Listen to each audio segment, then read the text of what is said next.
Your investment portfolio has been liquidated in full. The notification appeared on my phone during an important client meeting. I excused myself hastily, trying to maintain composure as I stepped into the hallway. This wasn't possible. Andrew and I had agreed never to touch our retirement savings without mutual consent. My fingers trembled as I called his number, only to be met with a businesslike voicemail greeting that suddenly sounded foreign to my ears. 3 hours and 17 unanswered calls later, I received a text message. "Rebecca, I need space to figure things out. Don't try to contact me for a while." After 12 years of marriage, this was how my husband chose to communicate that he was walking away from our life together. What I didn't realize then was that he had taken far more than just his belongings. My name is Rebecca Mitchell, 37 years old and CFO of a mid-sized marketing firm in Seattle. Andrew, 39, worked as an investment advisor at a prestigious financial institution.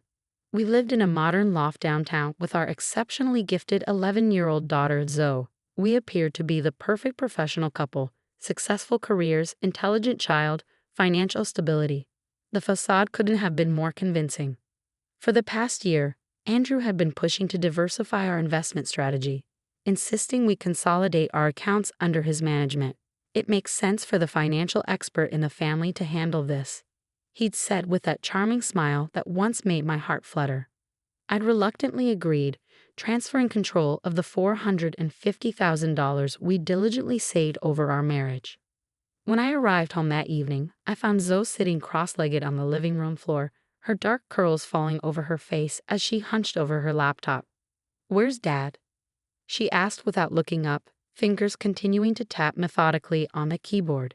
"He's working late," I replied, the lie bitter on my tongue. "What are you working on so intently?" "Just a coding project," she said, still not meeting my highs. "Dad's been acting weird lately. Is everything okay with you two?" Zoe had always been perceptive beyond her years, with an analytical mind that seemed to process information at lightning speed. At school, she was already taking advanced placement computer science, and at home, she spent hours teaching herself programming languages from online courses. "Let's talk about it over dinner," I said, buying myself time to figure out how to explain something I barely understood myself. Over microwave leftovers, I told Zoe a watered-down version of the truth, that her father needed some time away, but that everything would be fine. She listened silently, her expression inscrutable, then asked one cutting question. "Did he take the money from your investment accounts?" I nearly choked on my water. "How could you possibly know about that?" "Last week, I overheard him on the phone talking about liquidation timelines and offshore transfers," she explained matter-of-factly. "He said something about Panama being secure." My blood ran cold. Offshore accounts in Panama meant Andrew had been planning this for quite some time. While I'd been focused on my recent promotion, my husband had been systematically preparing to disappear with our life savings. That night, after Zoe went to bed, I searched Andrew's home office desperately looking for clues. His desktop computer was gone, but in a recycling bin, I found a crumpled receipt from a storage facility. The next morning, I called in sick to work for the first time in 5 years and drove to the address on the receipt. The facility manager confirmed that Andrew Mitchell had indeed rented a unit, but was unhelpful beyond that. As I sat in my car contemplating my next move, my phone rang, an unknown number. Rebecca Mitchell. The voice was professional, detached. "Speaking. This is Detective Sandra Reeves with Seattle PD. We've received some concerning information regarding your husband, Andrew Mitchell. Would you be available to come to the station today?"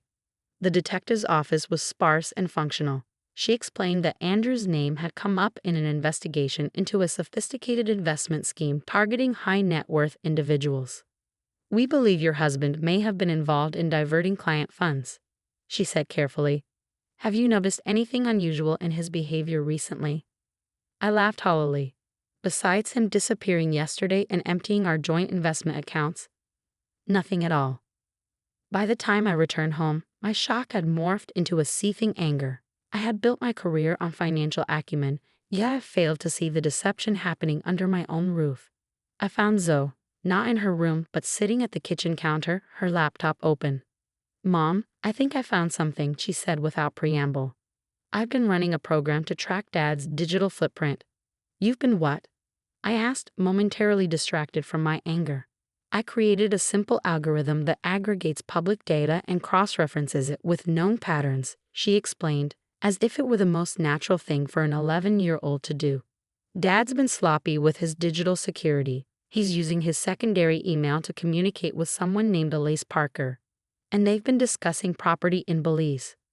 Zoe, what you're doing might not be entirely legal, I cautioned, even as I leaned closer to the screen. Neither is what Dad did, she countered, a hardness in her voice I'd never heard before. Besides, I'm just connecting publicly available information. Over the next 2 days, Zoe and I barely slept as we pieced together Andrew's movements. We discovered he had been seeing this Elise woman for at least 8 months. More disturbingly, we found evidence that some of the funds he transferred weren't even ours, they belonged to his clients. On the 3rd day, I received a call from our bank. There had been a suspicious attempt to access our home equity line of credit remotely. The transaction had been flagged and frozen. That was him, I told Zoe after hanging up. He's trying to drain the house value now. Then he's getting desperate, she observed. The algorithm shows he's still in the country, Mom. The Belize property purchase hasn't gone through yet. That evening, my doorbell rang. Detective Reeves stood outside with a colleague. We've received information about your husband's whereabouts, she said. We believe he's planning to leave the country within 48 hours. We need your help.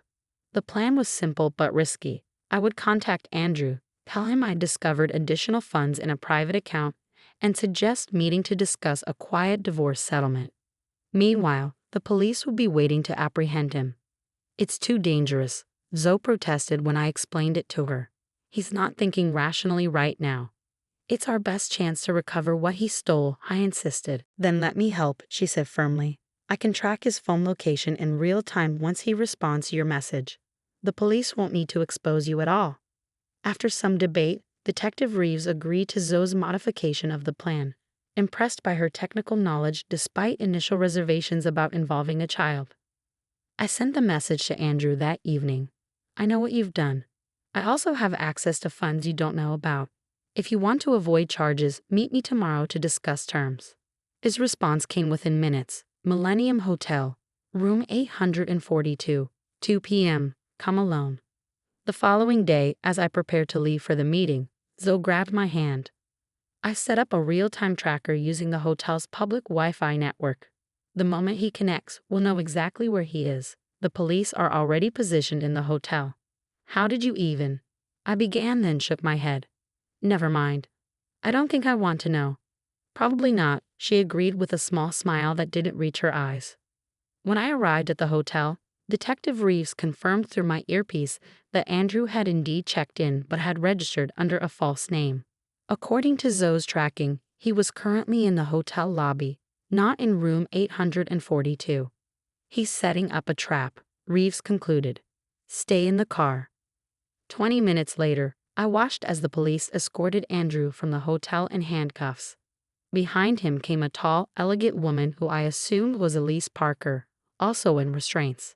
At the station, Andrew refused to speak to me, but Detective Reeves provided the details. They had found documents in his hotel room outlining the entire scheme. Client funds diverted through a maze of accounts, plans for a new identity in Belize, even a fabricated backstory to explain his sudden wealth. What about our money? I asked. The funds he transferred from our accounts. Most of it has been frozen before it could leave the country, she explained. Financial Crimes is working on recovery, but it may take some time. And the clients he stole from. That's a separate investigation, she said grimly. He'll be facing multiple felony charges. That night, Zoe and I sat on our balcony overlooking the city lights, processing everything that had happened. How are you doing with all this? I asked her, suddenly aware of how much I'd leaned on my daughter's remarkable abilities without considering the emotional toll. I'm angry, she said simply. Not just that he was willing to abandon us, but that he thought he was smart enough to get away with it. She closed her laptop with a decisive click. I'm also kind of proud of what we did. We outsmarted him. We did. I agreed, putting my arm around her shoulders. But we still have a long road ahead. The weeks that followed brought a cascade of revelations.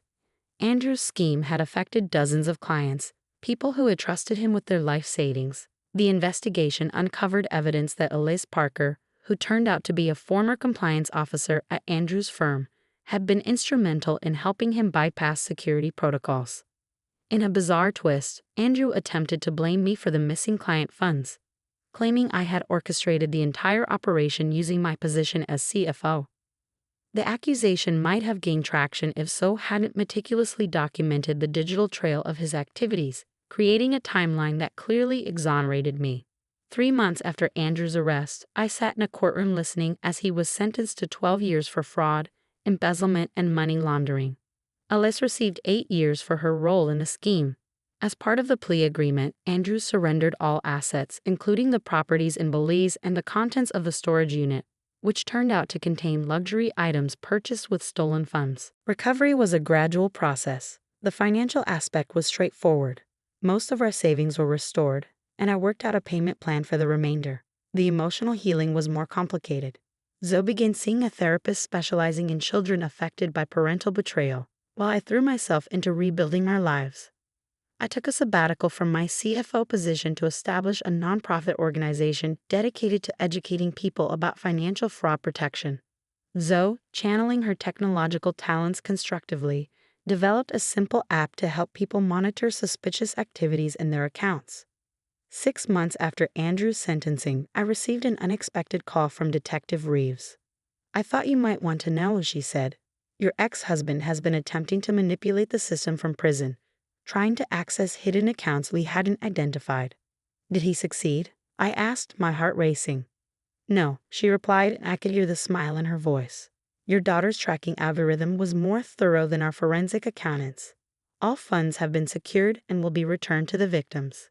That evening, I shared the news with Zoe over dinner at her favorite restaurant. "So he's still trying to beat the system," she remarked, thoughtfully twirling pasta around her fork. "And still failing," I added. "Thanks to you." She shrugged, but I could see the quiet pride in her eyes. "I'm thinking about studying cybersecurity when I go to college," she said. "There's a summer program at the university for high school students. I know I'm a few years too young, but Professor Liu said they might make an exception based on my coding skills." "That sounds perfect for you," I told her, marveling at her resilience. Where I had seen betrayal as an ending, she had found in it a beginning, a pathway to her future. 1 year to the day after Andrew's disappearance, I stood in our redecorated loft, preparing to host a small gathering of friends who had supported us through the ordeal. The detective was coming, as were several colleagues who had never wavered in their belief in my innocence. As I arranged flowers in a vase, Zoe emerged from her room, laptop in hand as always. "I've been thinking," she said, leaning against the counter. "We should probably talk about college funds soon. I've been researching scholarships, but it wouldn't hurt to start saving specifically for education." I laughed, struck by the role reversal, my preteen daughter planning for her financial future with the caution of someone who had learned life's lessons the hard way. "You're right," I agreed. "But this time, we'll manage the accounts together. 2 pairs of eyes are better than 1. 3, actually," she corrected, tapping her laptop. "I've programmed an alert system that monitors for unusual patterns. It's not that I don't trust you," she added quickly. "It's just a good safeguard," I finished for her. I couldn't agree more. As our guests began to arrive, I reflected on how differently things might have turned out without Zoe's remarkable mind and determination. Andrew had underestimated both of us, assuming I would be too devastated to fight back and overlooking Zoe entirely as a potential threat to his plans. His greatest miscalculation wasn't in the execution of his scheme, but in his assessment of what he was leaving behind. Not a helpless wife and child, but a formidable team that would ultimately bring about his downfall. Sometimes betrayal becomes the catalyst for discovering strengths you never knew you possessed. In losing what I thought was a perfect marriage, I had gained something far more valuable: an unshakable bond with my daughter and the knowledge that together we could overcome whatever challenges life presented next.